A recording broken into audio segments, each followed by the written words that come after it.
Why Procedamus? I remember the day after my ordination, the morning of my first Mass, vesting in the sacristy, putting on the amice, putting on the alb, the cincture, the maniple, the stole, the vestments. I remember the 10 years that I had been preparing for this moment. Aside from the emotions and the nerves, I was aware of what offering the holy sacrifice of the Mass means for myself and for all the faithful. But additionally, given the context of the current persecution of the traditional Catholic faith in the world and in the Church. I grabbed my chalice, I grabbed my beretta, looked at the crucifix, bowed, and said, Procedamus in pacem, to which the altar servers replied, In nomine Christi, Amen. I put on my beretta, and we processed out to the altar to offer the holy sacrifice of the Mass, the traditional Latin Mass, the Mass of the ages. Ascending the steps of the altar, I felt only gratitude to our Lord for having allowed me to be an instrument in preserving that which is true, good, and beautiful for future generations, for the ages to come.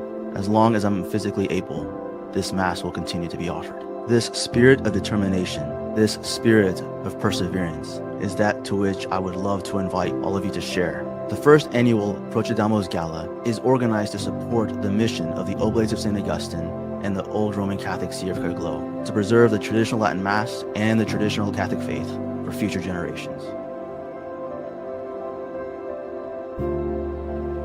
Procedamus.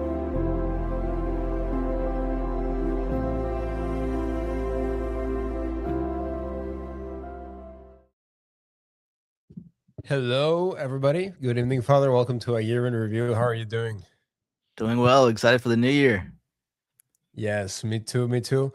I do apologize for being late yet again. Yes, I hear that it's a Mexican thing. So, yeah, definitely. But no, you know, realistically though, this week has been very wild for us here at the house. So, first of all, as let me see, our last live stream was Friday. Yeah. So, as you all know, we were all sick during Christmas. So, no midnight mass. We couldn't really even drive. No Christmas Day mass. No mass of Saint Stephen. No mass of Saint John. No mass of the Holy Innocents. Still Sunday. We're pretty knocked out. And then what was this was today's Tuesday, of course. Then yesterday Monday, Mrs. Flatcath wakes up, and I don't think that I even told you this, Father, but she like wakes up and she tells me, "Oh, the baby, 2-month-old baby has a fever." And I was like, "Okay, like what, what do I do about that?" She's like, "Oh, I need to take her to the." This was like at 6 or 7 in the morning. So anyway, so she ended up taking her to the, I think, urgent care or emergency room. I don't know. I don't remember. And so yeah, so the baby was had the flu. She had a fever, and so apparently it's a big deal whenever babies have a high fever. So it was just a whole thing. So it's been a marathon. And then on top of that, today, you know this, Father, I texted you that I was going to be on time. Then I, then Famous last I words. yes, I was going to be like really. We scheduled our stream, Father, for 45 minutes. I gave you 45 minutes extra in the time you told yes. me. Oh no, for sure, Father. It was like 5:30 more or less Eastern time, so no problem. I was with a client, and then they were like having some issues and whatever with payment. I was trying to get paid, so they were having issues processing the payment and so on and so forth. And then I received the phone call that I was not expecting, so that distracted me. And so Father, it's Christmas time, and there are very few people that I've ever worked on in real life that I end up with a bad relationship with. And so one of this, and I can count them with less than two fingers, basically, really less than two. And one of these people called me, and so I was like, I was not expecting it. So anyway, so I called him back, and we had a great conversation. And so yeah, so it's been we've been sick. We're sick all week, and then we have a very important project also at work going on at the very same time that it's like Christmas and New Year and so on and so forth. And then the blessings of Christmas, Father, which is just peace, vindication, also in some cases, uh, coming through. But we don't necessarily have a very nostalgic program ready for tonight. It's really, of course, the most important event of the year. Let's see. What would you say, Father? The most important event of 2025. What would you say that it was? At least in terms of the news. In terms of the news, well, the death of Pope Francis and the election of Pope Leo. Pretty Yes, big. that's exactly what I had in mind. That's exactly what I had in mind. There was stats. Let's see that I sent to you a couple of days ago or yesterday or so. Because what we keep hearing, Father, is that he's the most traditional pope. Like he's more trad than Saint Peter, basically. If you only listen to the Greek prayers, that's basically what you would come out with. So since his election as Pope Leo the 14th, he has presided publicly, at least that they've been on like the Vatican Media YouTube, 46 masses because there's no sort of, it's not a mass, but masses. Rob says, praying you get better quickly. Alberto, let's start a healthy 2026. Yes, definitely. Thank you. I'm doing better. I'm doing much better than on Friday. But yes, as Mark says, a sick child is really stressful. So we've had 36. I mean, that's like everybody in our house has been sick. And it's also very stressful for a mother to take care of a sick like a sick infant, basically. So anyway. So since his election, he's presided over 46 masses. 40 have been public masses and 6 private masses. I don't necessarily know what the private means because these are all supposedly, there would be more if he's, I mean, we get told that he's the most trad pope ever. So presumably he's offering mass every day, but talks about 6 private masses. I don't know what that means, but this is what this papal liturgy report over on Facebook was reporting. So, all right, the most trad pope, as some would have us believe, since St. Peter or so. Amy says, hello, lovely trats in grocery store, but listening on earbud. Welcome to the stream. Really glad that you're joining us, Amy. We have over 40 people watching across platforms. We are live streaming on X. We are live streaming over on YouTube. Thank you all for joining us in the chat. Thank you for the prayers as well. So the most trad pope, or so we are told, Father, since St. Peter, has used 4 times Eucharistic prayer 1. I think that's a Roman canon. It's not the real Roman canon, but I think that's what they refer to it to. Am I right? Right. Yeah, more or less. 3 times used Eucharistic prayer 2, which is a really short one, the one that they used to save time. So he's used Eucharistic prayer 2 almost as many times as Eucharistic prayer 1. 29 times Eucharistic prayer 3. I think that I don't really, I'm not familiar with any of these prayers, but I think that's the one that people that are very conservative like. I think Benedict XVI probably also like that one. It's the one the conservative ones want to use, because if they use Eucharistic prayer number 1, alarm bells will start ringing with all the liberals. It's like, oh, he's only exclusively using the Roman canon, so he's a super trad. So he, even though he's celebrating the Novus Ordo, it'll send off alarm bells if you just use Eucharistic prayer number 1. So he will try to use 3 to even things out a little bit. And then 3 times Eucharistic prayer 4, and then 1 time, I don't really know what this is, time EP for VN was used. So you know what that means, Father, in the time picture? EP for V. So John Paul II made a lot of other like Eucharistic prayers, like reconciliation, and just additional ones that are kind of in a supplement. So maybe he's used one of those. I don't know. Yeah, there we go. So the most trad pope ever, he has used the Roman canon under 10% of the time, at least in what's recorded in the public. So there we go. So has anything really gotten better besides his investments since May? No, I mean, Traditionis Custodes hasn't been reversed, so we still have the Archdiocese of Detroit, the Diocese of Charlotte, the Diocese of Knoxville, all throwing altar rails out, suppressing traditional Latin masses. Of course, in Traditionis Custodes, which is something the grifters always forget, is that no priest ordained after 2007 can offer the traditional Latin mass, so all the young guys are out of luck. And then also the traditional breviary, the traditional divine office, doesn't fulfill their obligations for the divine office. So we're kind of just throwing the young priests all under the bus here. Like, as long as they have their old priests celebrating the traditional Latin Mass on the street from them, the grifters are totally fine. You don't need to stand up for the young priests to get their right to offer the traditional Latin Mass back. But all these things are still happening. Bishops are moving up their ranks that have, in their previous dioceses, suppressed the traditional Latin Mass. The new Archbishop of New York has had a gay chancellor, get married, sign a contract to another guy, So, and then when Pope Leo was asked about this, who used to work for the dicastery for the Congregation of Bishops, to appoint bishops, to look at their dossiers, all that kind of stuff, and then he became Pope. Whenever a reporter asked him, "Can you comment on the new Archbishop-elect of New York?" He simply brushes it off and says, "I'm not going to comment about that." What do you mean? You're the guy that's like in the perfect position to comment on it. You looked up the dossier, you knew this guy, and then you appointed him as Pope, but you can't make a comment. So, I mean, and then there's scriptures out there saying, "Oh, we're gonna get the traditional Latin Mass back." I mean, you can point to words, but of course, actions speak louder than words. So, We'll interrupt here, Father, really quick. We have a question from Rob.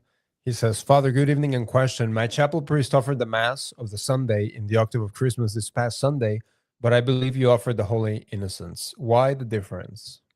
because your traditional priest is probably following the 1962 rubrics, whereas I follow the pre-1955 rubrics.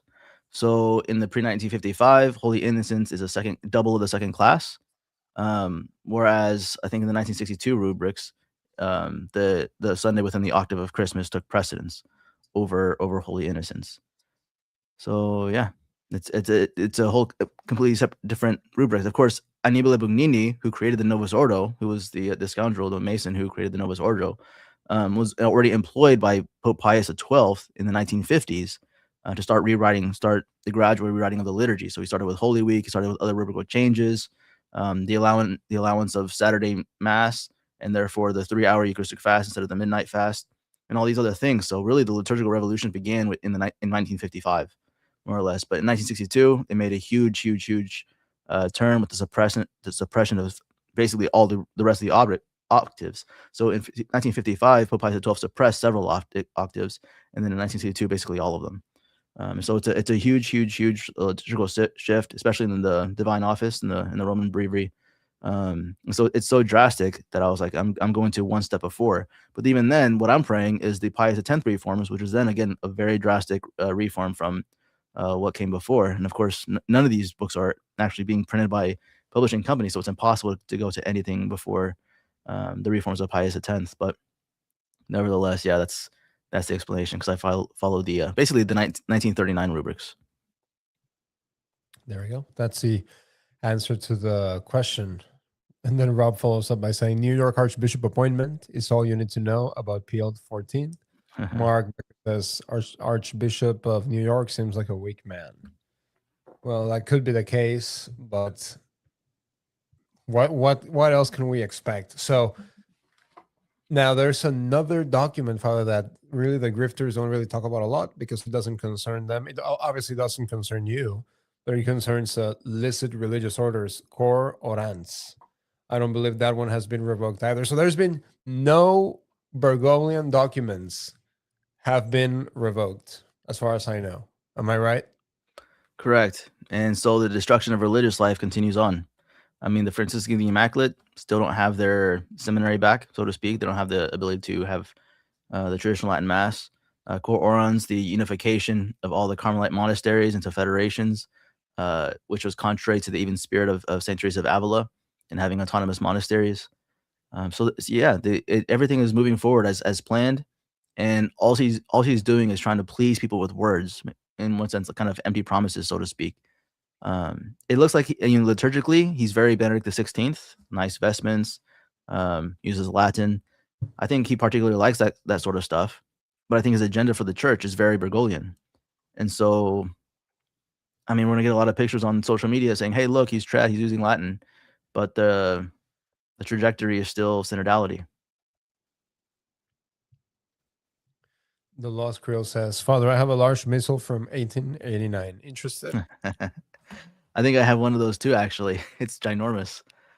I don't know how often I would use one if I got one.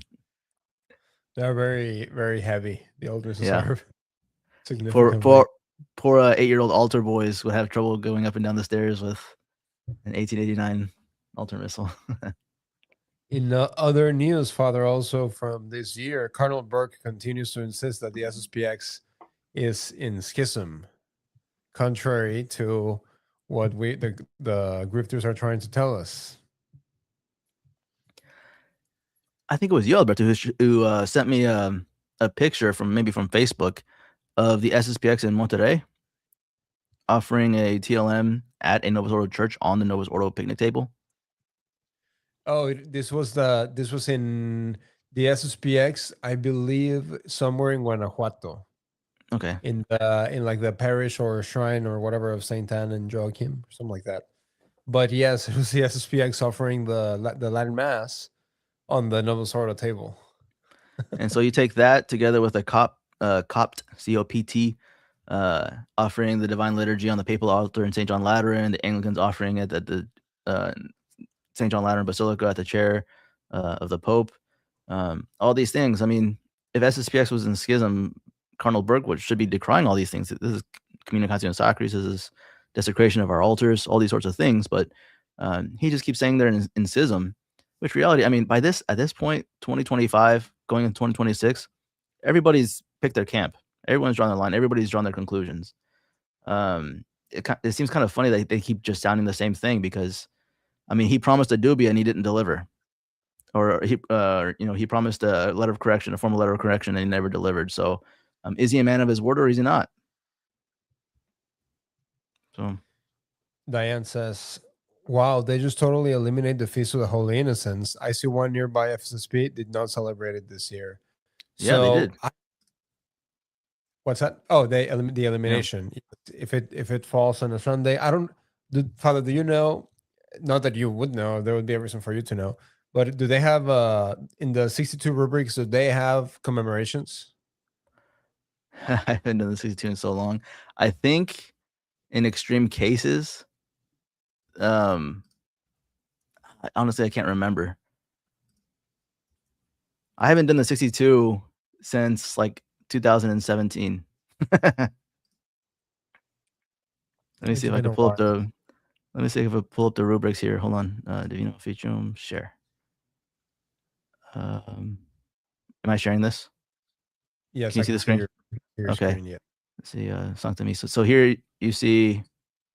Well, that's today. Hold on. The 28th. No, that's not right. 12, 28, 25. Okay. How do I fix this? Okay. Domenica infra octavo nativitate, second class. So the Sunday within the octave of the nativity, second class. And here you see commemoration of the Holy Innocents. So I guess, yeah, there is a commemoration. So we'll go to Sancta Misa. Sancta Misa. Let's find the collect.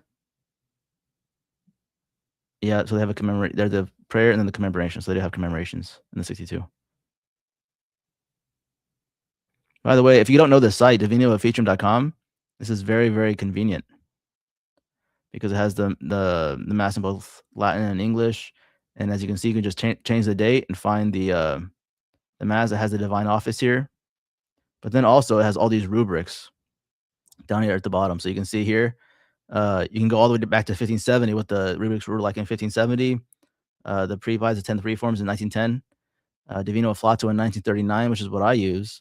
Then you have the Divino Afflato in 1954, which has the suppression of all the octaves. And then the reduced in 1955. Actually, no. So Divino Afflato in 1954 has the Assumption of Our Lady, Blessed Virgin Mary on October 15th. And it has rubrical changes because it has also liturgical changes for the new propers for the Assumption and the fast days and all that kind of stuff. Reduced 1955 is when all the suppressions of the most of the octaves happened, and then 1960s when suppression of all the octaves basically happened, and that's what you get at the FSSP. So yeah. So it weirdo says in parts of Florida, FSSP did commemorate Holy Innocents this past Sunday. The Los Creole says in Hispanic America, Holy Innocents is still a big celebration. Before the Anglo-April Fool's Day or the Latino Dia del Niño, there was a Catholic Holy Innocents. Yeah, sure. It's like the Mexican April Fools, basically. Which I don't really like. I don't really like that because I mean, if everybody knows, but then sometimes you don't know, and so they put some people post news or whatever, and sometimes they do. People do this about very grave matters, and so you look at it and you're like what's going on? Michael Rocks says there was a commemoration at low mass, but not at sung mass. Diane says my FSSP must follow pre-55 all year. They did for Easter.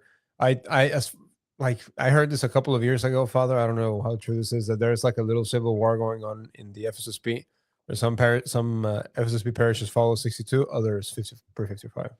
Hmm. My FSSP, and then but supposedly within the leadership of the FSSP, they're trying to push get away from pre-55, or at least they were after Tradiciones Custodes. Eduardo says commemorations are rare, but they do exist in the 62. Sorry about the extra P in FSSP. Eduardo says in Latin America, not just Mexico. Derek asks, Father, do you say the Mass from the Common of Pontiffs for Feast of Popes, since that was added in the 40s? Usually not. For many of the popes, they have their own propers, which actually many of the propers actually line up to what the Common of the Popes became. But usually I just follow the martyrs only because I also pray the divine office. And in my divine office, in my breviary, the Common of Popes is like this thin little leaflet thing in the back, and it's just so impractical to use. And so I prefer to stay consistent between the Mass and the office. And so since my office is going to be that of the martyrs, the Common of one martyr, then I usually use that for the Mass. There we go. All right, let's see. No further comments from now. Okay, so now's the time, Father. Let me I'll go ahead and share my screen. But we have this doesn't necessarily have anything to do with with a year in review, but since this show has a lot to do with religious life, because this show is in benefit of the Oblates of St. Augustine, oblatesofstaugustine.org, you can go there and then make a weekly donations, monthly donations, one-time donations. Every penny helps. oblatesofstaugustine.org. Learn more. Another really cool feature that is in the Oblates of St. Augustine website, Father, for those who don't know, is that you have information about Augustinian blesseds and saints. So you can go there and then learn about blesseds, learn about saints. That's a resource that a lot of people don't know about in the oblatesofstaugustine.org, aside from, of course, being able to make your donations. Also, a big thing too is Mass requests. You can request intentions for Mass. You can go to oblatesofstaugustine.org/requests, and you can request Mass intentions. And of course, with nearly 100 people tuning in live, we're streaming across platforms. We also want to remind everybody, of course, as our intro says, the Procedamus Gala 2026 in Clearwater Beach, Florida. We're less than a couple of months away now. So make sure to go to procedamus.com and acquire your tickets. It's going to be a big night. Buck Hall will be joining us as the Master of Ceremonies. Father Kevin Robinson will be joining us as the keynote speaker. Father Martin, you will be there. His Excellency Bishop Miko will be there. I will be there. Mrs. Flatcath will be there. Baby Flatcath will probably be there as well. Mm-hmm. It'll be a night. So, okay, let me go ahead and share my screen. I like Eduardo's comment. Some have learned that it's best not to ask questions you don't want answers to. I like this comment. I agree. All right, we had a couple of questions coming through. After we get through this video, because we have to get past the cringe, then we can go to the new questions that are coming in. Of course, feel free to still keep posting your questions over in the comments. Share screen. All right. Make sure the volume's on. Wait, I just messed this up. So I don't want to share my full screen. How do I just share the window like you did it? Oh, I mean, you just scroll down to the very bottom. So you hit share screen, and you hit share screen again. Oh, okay. And then you select which window. It probably has to be in your same browser, just a different tab. Oh, okay, I can share this window. Let's see. Okay, there we go. Okay, Theology of the Body Institute. Needless to say, dumpster, just an absolute dumpster fire. Let's take a look at this video. Hopefully the sound is on. Let's see. Nope. Not on. Oh, because I have the sound off. Here we go. First time that I do this. Okay. All right, let's go. Let's see. Audio? Yes. No. No audio. How do you fix that? Let me try. All right, you have the link, so you can try. yeah, I have it. Also, share tab audio. Oh, there's something that you have to click there. Okay, let me do it. So I share. Okay, you got audio. it. Let me try. If you are in seminary and you have developed feelings for a female friend, that feeling is either so strong that you're like, I can't imagine life without this woman. Yes. Or it can happen that you're like, I still feel called to be a priest. Even though I still have feelings for this, I still have that call. Nice. And you're going to know the difference. To have feelings is normal. And Yes. that's okay. It's just, you're going to feel the call to one or the other stronger. Yes. Like, I can't live life without this woman and I'm going to leave for them. Or I still feel called to the priest, even though I have feelings for my female friend. Yes. There we go. Yes, I know that was echo, but it's fine. It was a very short video. So the according to this, Father, the standard is, can I imagine life without this person? What? So yeah, there's this idea that, I mean, it kind of implies that it's perfectly okay to date girls when you're in seminary, which is absolutely and totally bizarre. Or even then, that you should be talking to girls in such a way where you can be growing affection for other women, and it's absolutely nuts. Also, these people don't know what it is like to have a vocation. I mean, to have a vocation is precisely when you want to be consecrated, when you want to be set apart for the sacred. You precisely, what means the most is your chastity, is your heart, your affections, everything being completely and totally for our Lord. So if you're going through seminary, just testing the waters, all that kind of stuff, I mean, you're really not serious about a vocation to begin with. So they also don't understand call. A call is an invitation. A call isn't just like a feeling or desire. Feelings come and go. And so they think, if they really think that a vocation is just a mere feeling and then you should just follow your feelings, that's what they're saying, is that you should just follow your feelings which are stronger for a woman, or for towards the priesthood or something. And of course they reduce the priesthood to a job. And this is actually, I wrote for our Substack something called a letter to a seminarian, which is kind of just like a brief overview of how I see the seminary formation for diocesan seminarians so deficient and so different from what priesthood formation should be traditionally. But there was something that people were saying about one of the new changes in the Diocese of Charlotte in North Carolina, about they had this new propedeutic year, so to speak, this new year where they had to go to a Catholic high school and teach and live in a rectory and pay bills, all that kind of stuff. And one of the objections they said is like, well, this doesn't help form priestly identity. And just kind of a light bulb went off on my head, or like an exclamation point above my head. It's like, what is a seminarian? Is a seminarian a cleric, or are they lay? Because the clerical state begins at the ordination for the diaconate. The lay ministries of acolyte and lector are precisely that, lay ministries. So what is a seminary exactly? They're not cleric. They're not exactly lay, because they're trying to become priests. So what is a seminary? There is no identity of a seminarian. They walk around with polo shirts now instead of clergy wear, polo shirts with the logo of their diocese. Like, what is a seminarian? They're not consecrated. They have no vows. Technically, if they have affections for a girl and they have a girlfriend, there's no cheating per se. There's no vows. And technically, they're lay people. And so there is no formation of priestly identity for seminarians, because they're not even clergy. They're not even clerics. In the 1917 code, as soon as you got tonsured, very first year, tonsured, a little piece of your hair cut off the back of your head, you put on the cassock, and if you took off your cassock for more than 30 days, you were dismissed from the seminary. There was a strong formation of clerical identity formed in these men for years, but there's nothing like that in seminary formation today. They reduced the priesthood to just a mere job, a mere profession that you have to be celibate to do.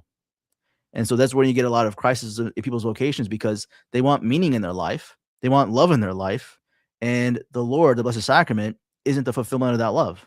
They wanted to give and help people, be counselors, be ministers, but that is not enough. That's giving. But where does the priest get? For me, It's my divine office. It's my mass. It's my mental prayer. It's my time in the Blessed Sacrament.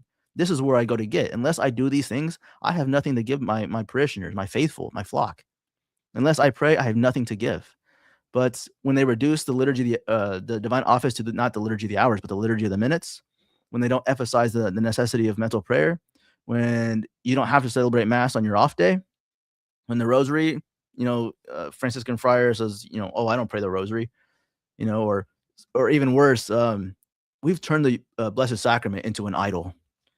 These sorts of things. There's no prayer life. There's no love that they're getting from Almighty God, from our Lord, to then give to people. They're just giving their weak, human, fickle love, and that neither sustains them personally in their vocation, but neither does that translate into anything useful for the faithful. By the way, it seems that people in my neighborhood think that we are one day ahead and they are popping fireworks. So in case it comes through through our microphone, yeah, that was an explosion right there. So in case it comes through the microphone, it's probably fireworks. I mean, I haven't looked out the window. It's probably fireworks. All right. No, yes, and Father, the way of, and somebody asked, who are these people? They are like lay grifters, basically. What sort of blows my mind is adults talking about feelings for this or that person. Like, I would think that would be for like teenagers. So the older that I've gotten, Father, I realize how like those feelings, so to speak, are nothing but the passions, basically. Like, it's dumb. It's this whole idea of the feelings is just dumb. Usually it makes people do very stupid things. So this is the idea that adults would be over here saying, instead of saying, oh, you think you have feelings, ignore them, like make a decision. But no, they sort of encouraging, like women encouraging seminarians to follow their feelings. Well, here's the thing. These two women probably actually married former seminarians. That's probably how they picked it. They were probably chalice strippers, and they maintained friendships with these men in seminary. And because I actually know, in my first community, I was working with a youth group, and one of those, the people that was in the youth group with one of the high schoolers, whatever, actually grew up, went to college, graduated college, but she became really good friends with a priest, and the priest left the priesthood. They got married, and her whole thing on social media was like, "Oh, God only called him to the priesthood for a little bit." Absolutely bizarre. Absolutely bizarre. There was That is so cringe. I don't know how to come back from that. That is just to the priesthood for a little bit. So yes. So this whole idea of feelings. I was gonna say to this real quick on your idea of feelings. Nothing in marriage is guaranteed. And I tell those people when they're starting, nothing in marriage is guaranteed. So she said, can I live the rest of my life without them, or I can't live the rest of my life without this woman? Listen, Almighty God might have it that you're going to have to, in the sense that who's to say that once you get married, the day after she gets accused of some unjust murder, for instance, and she gets life in prison. Guess what? You're living the rest of your life without your wife. A beautiful house, a tornado, hurricane could take that away. Your bank account, taxes, or whatever else, some robbery could take that away. Every material thing in the context of marriage, holy matrimony, can be taken away. The only good reason to choose holy matrimony is for love of God, saying, Almighty God, I will accept every single cross you give me within this state of life. And then just go do it. Just go do it. So it's not about what you get. It's about what you can give. And which is the best way you can give your heart to our Lord. Complete, total, entire, accepting every single cross that he sends you. Not the ones that you get to choose for yourself, but the ones he sends you. There's a misconception, Father, in a lot of trad circles, that the way to restore Christian culture is by getting married and having a Catholic family. Now, it's wonderful. Yes, I obviously am married and I have a lovely Catholic family, But as we saw in our series on the restoration of Christian culture by John Senior, we both happen to agree with him that the way that the Christendom gets restored is via the monasteries and the religious houses. That's in contradiction to because, for example, people like in the video that we saw, and I agree with Mark Becker says it's better not to have sound. I agree. But this sort of comes, Father, from the idea that, oh, yeah, we both are fighting for the restoration. So you can be married or you can be, I mean, they're talking here specifically about seminary, but you can be religious or you can be married or whatever, like really whatever way, whichever way you choose, you're working for the restoration. Yes, we are propagating continuing the human race and then providing possible vocations, but it's a more of an indirect work. You can make millions and then build a monastery and build a massive beautiful monastery, but if there are no people that want to consecrate their lives to God, then it's just a bunch of rocks. It's not the rocks, the building that makes a monastery. It's what it gets used for. So we can contribute in an indirect way, but it's not a comparable. It's not a like, oh look, it's two vocations, so to speak, or two, or even in the trad sense of like of understanding the Christ in the church and wanting to do something for it. It's not, if we want to work directly for the restoration of Christian culture, we need to go toward religious life. Let's see. Oh, I was going to say something about religion. Oh, so I was actually looking up a little bit similarities between the Emperor Constantine, who lived in the early 300s, and then King Clovis I, who was in France. And the conversion of King Clovis came about very similar to the kind of the conversion of St. Constantine, in the sense that St. Clovis was fighting some enemy. His wife was Catholic, and he said, if I win this military battle, I'll attribute it to the God of my wife, and I'll convert. He won the battle, took it as a sign, converted to Catholicism, and that's what really started Catholicism in France. But, well, in terms of the state religion. But one thing that I found uniquely similar between King Clovis and Emperor Constantine was the fact that these two politicians, so to speak, because there was widespread Christianity already in the people of their nations, these politicians found it expedient to convert to Catholicism. The politicians found it expedient to convert to Catholicism. A lot of people today, when they talk about restoring Christendom, it's the exact opposite, that Catholics should find it expedient to become politicians. It's the exact opposite of how Christendom was actually founded. The Christendom is really a fruitful byproduct, something that happens as a secondary cause, secondarily, to the Great Commission. We go with zeal, we convert souls, we make the population Catholic, and then the politician will be like, hey, I should use this as a force for my politics, for a good for my nation, as opposed to just being a small little remnant and trying to get up the ladder that has all these barbed wire fences, so to speak, placed by all those who, the worldlings, the Antichrist that want to control the world, control the countries, trying to slip through the barbed wire. In fact, we should convert the nation to Catholicism, and then the politicians will have to abide, especially if there's a voting country. If we convert souls, eventually they're going to have to cave. But we just don't want to do the work. It's a lot of work. Also, I mean, Charlemagne was crowned in 800 by Pope Leo III. So almost 800 years of it, being in the works, Christendom. So getting back to the chat, Rob asks, do you have and there's a question I would say for you, Father. Do you have a recommendation on a good and easy to understand Catholic study Bible? I mean, you could always get the St. Ignatius one, but that Scott Hahn did. I mean, that's not going to be too bad. Personally, I just use commentaries. So the Cornelius a Lapide commentary on the Gospels, the Catena Aria by St. Thomas Aquinas. I mean, those are the two big ones that I use to see what the Church Fathers wrote regarding commentaries and that kind of stuff. So the Cornelius a Lapide, the great commentary of Cornelius a Lapide is a great investment. Let's see, where did he put? What was the last one?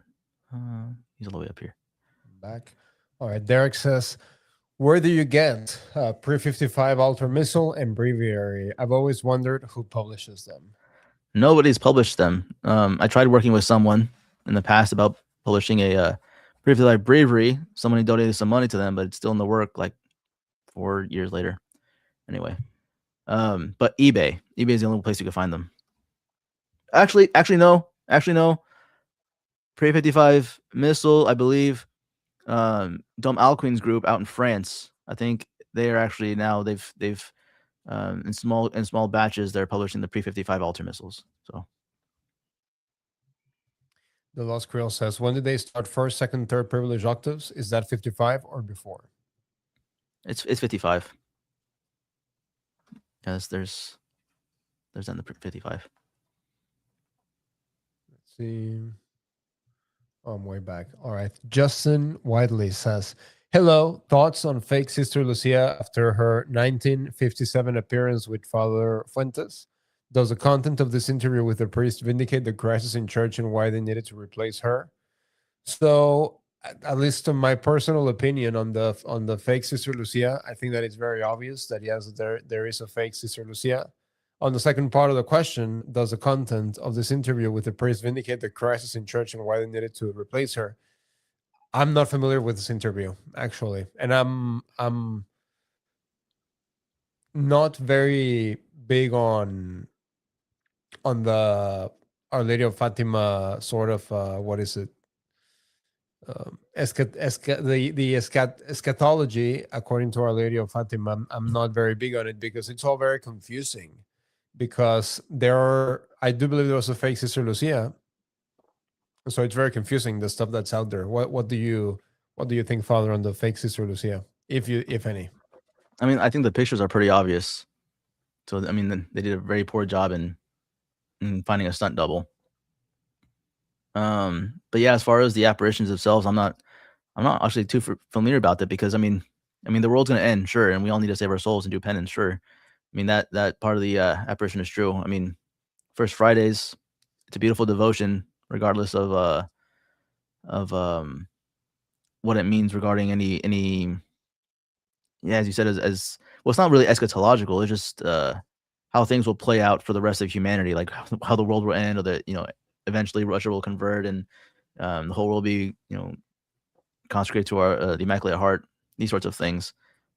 These are all great things to work for, to pray for, but when you only have so much time today just to study, to pray, and to do apostolate, and so I'm not one to consider myself an expert on Fatima or anything like that. Yep, I agree. Derek says, St. Pius X didn't suppress any octaves. In fact, I think he added more. The Lost Creole says, great. Not only are women telling men in general what to do, they are telling priests what to do. Oh, yes. Welcome to my world. The trad wives are also very much really, really bad about this. Eduardo says the Charlotte change seems like a band-aid for the lack of vocations in religious orders. It's really, really bad. There's a lot of religious orders that have a couple of elderly women and that are trying to hold out, and then that's it. Once they die, it's out. It's done. Diane says there is something to the idea of women being quiet. Tennessee 2 says, I have heard the priesthood referred to as a career. And Mark Becker says a social worker, somebody that gives psychological advice on how to be happy, Father. I know a priest who says for their passing exam, in order to get out of seminary, they had to answer a particular question, and if they got this question wrong, they would not get ordained. And the question was, what is a priest?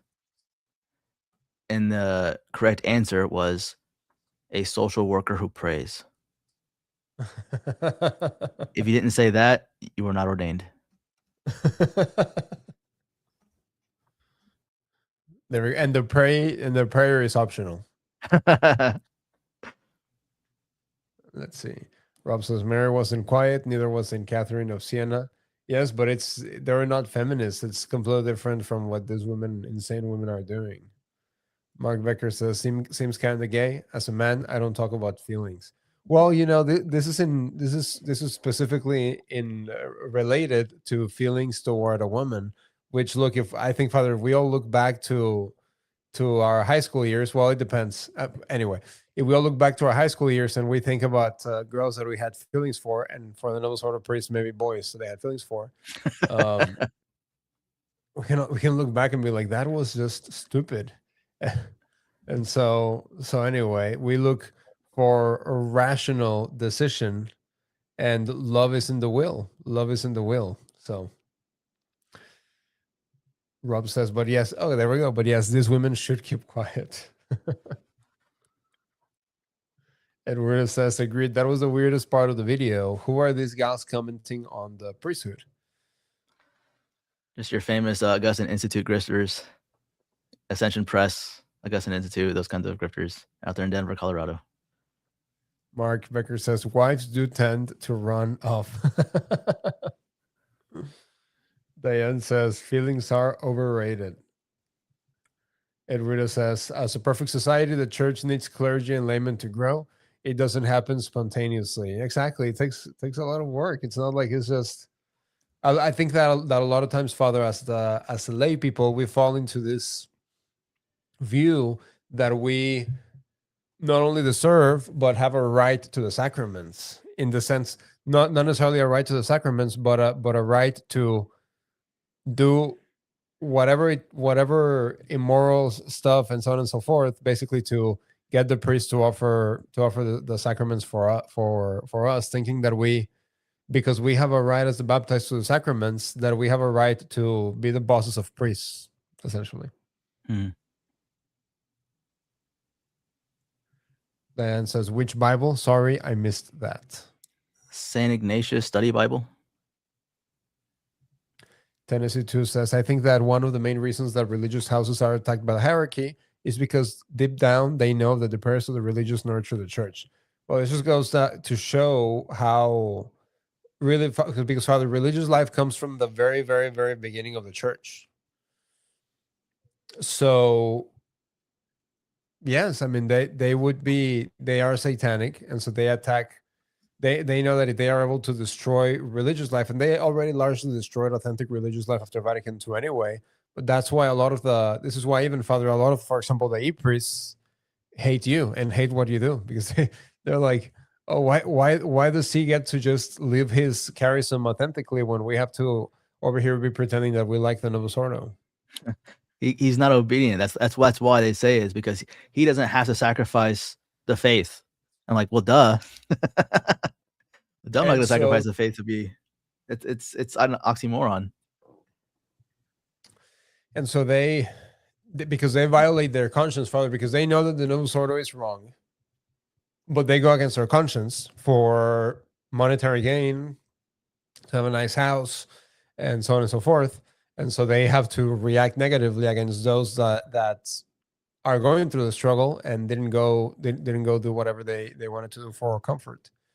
Eduardo says, I think Dr. Kwasniewski was involved in a new printing of the pre-54 missals, but no recent news.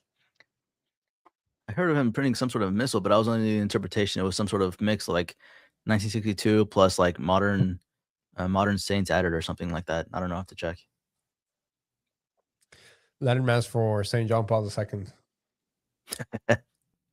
Diane says, many trad wives need to practice self-discipline. Lots of talking, even right after Mass. Should we try to remain recollected after Mass? Yes, of course. But women will always try to talk. And we have been, Father, sort of conditioned through the years, especially in modernity, to think that women are the more disciplined, that women are the ones that keep order in society, that if it really wasn't for women, we wouldn't be able to accomplish anything. When in reality, we know when that women cannot be left unchecked. The moment that women are allowed to just do whatever they want to do, there's a lot of trouble. Absolutely. And, they make great secretaries. You give them the list of things to do, they do it. Great. I mean, they're disciplined in the sense of work discipline very well, but obviously in nurturing children, they're very disciplined. They teach them how to behave. But then, yes, I mean, obviously they have a desire to chat with their friends after mass and all that kind of stuff. And the foyer is there for a reason. The parish hall is there for a reason. Coffee and donuts is there for a reason. Just make it a point just to go and visit short. I mean, you don't have to spend a lot of time there, but of course, people just want to hurry up and get away, right? So, yeah, I don't know. To each their own circumstances, I guess. Eduardo says, Pax Christi, good night and a blessed 2026 to you all. So today's the says modern women end up on OnlyFans. Yes, No, I agree. So it's 9 p.m. Eastern time, Father. We have about 10 minutes left to go on the show. I'm not going to have us make predictions for 2026 because that is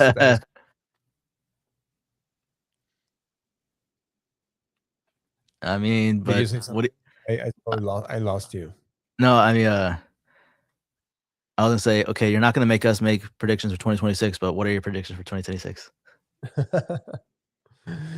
Well, I will say that I'm very surprised to see the grifters sticking out with Leo the 14th this long. It's been over 6 months. I'm shocked that they've kept it up, especially because I go into the comments of even like a Novus Ordo publications post about something conservative that Leo does, and I see nothing but basically negative comments. So they go with the wind. Whenever the people seem to be already tired of a Prevost, they're going to go against him. So I thought that we were already at that point, but apparently not so. So I don't know. I don't have any expectations for the political arena either. I think it's going to be the way that we end 2025 is just the exact same way that we're going to be writing 2026. How about I think you? one thing in particular is that they're going to try a strategy of like a good cop, bad cop with bishops in the traditional Latin Mass, meaning that a lot of the bishops that are going to be elevated are ones that have proven to be in favor of Traditionis Custodes. But Leo wants to look like the hero. So he's going to look like he's going to want the bishops to do all the bad work, the work that really needs to be done. And Leo's just going to come in to look like some sort of hero, just give you a little small little candy here and there, so that people could be, oh, Leo, oh, look, he's saving us. Oh, he really cares for the faithful. Meanwhile, everyone's on the same page saying, okay, the bishops are the ones that are actually going to be cracking down on this, not the Pope. So I think that's going to be the plan coming in this New Year's, is the Pope's going to say in this consistory that the Novus Ordo needs to be reverent, just like what Stupich said to the Institute of Christ the King whenever he asked them to do one Novus Ordo Mass a month at St. Joseph's Shrine up in Chicago. And he emphasized reverence and incense and Latin. All that was fine with Stupich. Stupich was fine with that. Stupich was fine with the Unicorn Mass. So that's what I think is going to be an emphasis on the consistory here in the next week. But then the bishops are supposed to be the bad guys coming down and cracking out on the Latin Mass, and Leo, if ever he has to, he's going to look like the good guy, so that people can love the Pope, be faithful to the Pope, and feel like the Pope loves and cares for them. And meanwhile, the Pope lets the local bishop do whatever he wants. Yeah, pretty much. Tennessee 2 says, meet the new boss, same as the old boss. And then it also says, I am always amused when I hear someone, usually a woman, say that if women ran the world, there would be no wars. As a woman, I know that we would already be nuking each other. And then Diana says, I don't mean to be so critical of the other women, but it can be a challenge. Yeah, I agree. So we were told, or at least I kept hearing, like also in real life and all that stuff. Now, at least the people that I was hearing this from in real life, more or less after September, they said, okay, whatever, this is like a Francis II or worse. But I kept hearing about how, like, come on, Prevost just came into office, okay? After the summer, he's going to fire the entire Curia, and then he's going to bring in all of the Trats in. He can't just do it like right away. Okay. Exactly. Go ahead. No. Yes. So Tucho is still in office, and what is important, maybe for those of us, Father, that we are not on the news consistently, but anybody that is consistently in the news knows that all that you have to do whenever a crisis comes out on the news, on the media, is just wait like 2 days and then it's going to go away. So remember already like a month ago when people were saying, oh, this new Tucho Fernandez book that we didn't know about, it wasn't included in his CV. Well, now Pope Leo XIV has to fire him. He's going to fire him for sure. Now, wow, this is so horrible. They just literally ignored the news. Yeah, okay, cool. Like, don't do anything. And now nobody remembers that. Nobody remembers the new book not a new book, but the book that was discovered as part of Tucho Fernandez's work that was not mentioned in the CV whenever they put out, oh, this is the new head of the DDF under Pope Francis. So they just know that, just wait. Whatever crisis comes out. Oh, by the way, we're not talking about how literally nothing has been done about Father Rupnik. Nothing. So, there's no accountability for journalist rage baiters. There's no accountability, and so they keep their jobs, whatever. They just need to create rage, get clicks, and there's no accountability for the predictions or what agenda they're trying to perspective they're trying to sell, especially when it's about trying to build hope that the future is going to have a traditional Latin mass, all the kind of stuff to keep people from preparing for their families. Yeah, it's tragic. The Lost Krill says, I predict Leo the 14th will wear red shoes to make the grifters happy. This would be really what would prove that he's a genius, which I believe that he's very smart. He needs to wear the red shoes. Once he does that, the grifters they will come out with documentaries about the history of red shoes. And look, here Pope Pius the ninth red shoes, and Pope Leo the 13th, and Pope Pius the 10th, and Pope Benedict the 15th. Oh, look, well, he wore their white. Remember when they freaked out because he wore their white Saturno? Yes. Well, didn't he like put it on for a picture? Like they gave it to him, he like put it on for a picture and then took it off. And they were freaking out. They were like, it's fun. And now they were freaking out because he wore his coat of arms on the what's the name of the fascia? Yes, pretty much. Yeah, the white belt. Yes, he's like he wore his shield on. It's like, okay. Well, it's gotta take a while to get that actually embroidered and stuff. I can't imagine it being immediate. So of course it's gonna take a minute. He had to come up with I don't know how soon after the election he decided on his coat of arms. Like I don't think that's an immediate thing, especially if you want to make changes or whatever. Then you finally make it and you get it embroidered and all that stuff. So it's I do hope that he wears the red shoes. That would be the cherry on top. It would just be, you would have a picture of Pope Benedict the 16th and then Prevost next to each other with their stole and then the red shoes. I hope that he does that. Diana Lee says, I predict that some things will never change until Judgment Day. And Mark Becker says, we can only pray that he cleans house. So we're about to hit the 1 hour mark. We have about 130 watching across platforms. Thank you so much for tuning in tonight. This is a year in review. We do want to remind everybody to go to Oblates of St. There you can make a weekly, a monthly, or a one-time gift to the Oblates of St. Augustine. And of course, most importantly, the Procedamus 2026 Gala in Clearwater Beach, Florida. Buck Hall will be joining us as the Master of Ceremonies. Father Calvin Robinson will be joining us as a keynote speaker. It will be a wonderful night. Father Martin, you will be there. Bishop Mikkel will be there. There's a lot of people that have been telling me, oh, I want to meet Bishop Mikkel. Of course, all I have to do is go to St. Petersburg, right? But they will be at the Procedamus 2026 Gala in Clearwater Beach, Florida. Father, is there anything else? Oh, and well, you can remind our audience, Father, about next Tuesday. Next Tuesday, we're beginning our new series here on Restless Heart Media on The Story of a Soul by St. Therese of Lisieux, the third book within the French spirituality. The kind of we didn't really intend to do it, but anyway, we've kind of fell into it of the school of French spirituality. So it's a third book in the same spirituality. So a third perspective, a third way of living it, a third way of helping to understand this very practical way to pursue holiness. Also, I wanted to remind everybody, where do you buy the book? Baronius Press is the edition that we're using. But you can find it on Amazon just as well, maybe cheaper paperback, whatever works. So it'll be Story of a Soul by Saint Therese of Lisieux. And also, last but not least, www.oblatesofsaint.org/intentions. If you need access to a priest to offer mass for your intentions, you can go to this website /intentions to request a mass for your loved ones. There we go. Awesome. Well, see you all on. We're back on Friday. We're back on Friday. Friday night leisure. See you all then. See you, Father. Happy New Year. God bless. Why Procedamus?